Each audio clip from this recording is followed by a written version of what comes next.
सिंहासनमा विराजमान हुने परमेश्वरको प्रजा हामी आओ उनलाई पूजौँ भक्ति साथ कहिले छोड्ने छैन हाम्रो हजुर हाम्रो परमेश्वर कहिले पनि छोड्नुहुने परमेश्वर हुनुहुन्न।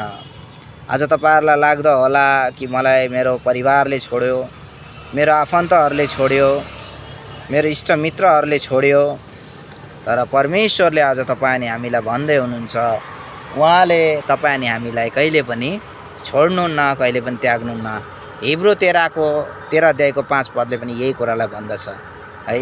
आज किनकि परमेश्वर चाहिँ कहिले पनि ठग्नुहुन्न, परमेश्वर कहिले पनि आफ्नो वचनमा कहिले पनि असत्य ठहरिनुहुन्न, तर उहाँले जुन प्रतिज्ञा गर्नुभएको छ त्यसमा उहाँ अटल हुनुहुन्छ। त्यसैले गर्दा प्रभुमा मेरो आदरणीय प्रियहरू, आजको दिन म तपाईहरुलाई यही उत्साह दिन चाहन्छु, भले जीवनको जस्तो सुकै कठिन परिस्थिति किन नहोस्, तपाईँ ढुक्क भएर परमेश्वरको हातलाई पक्रिराख्नुहोस्।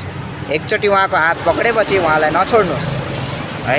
उहाँले तपाईलाई पनि कहिले छोड्नुहुन्न, तपाईँ पनि उहाँको हातलाई कहिले नछोड्नुहोस्। चाहे जस्तो सुकै गरिबी आओस्, तङ्गी आओस्, घटी कमी किन नहोस्, परमेश्वर तपाईको साथमा रहनुहुन्छ।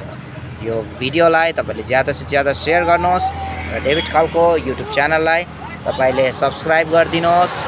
र विशेष एउटा प्रार्थना विषय छ, एकजना जो गरिब दुखी एउटा बहिनी छ, उसको घर हामी बनाउन चाहन्छौँ।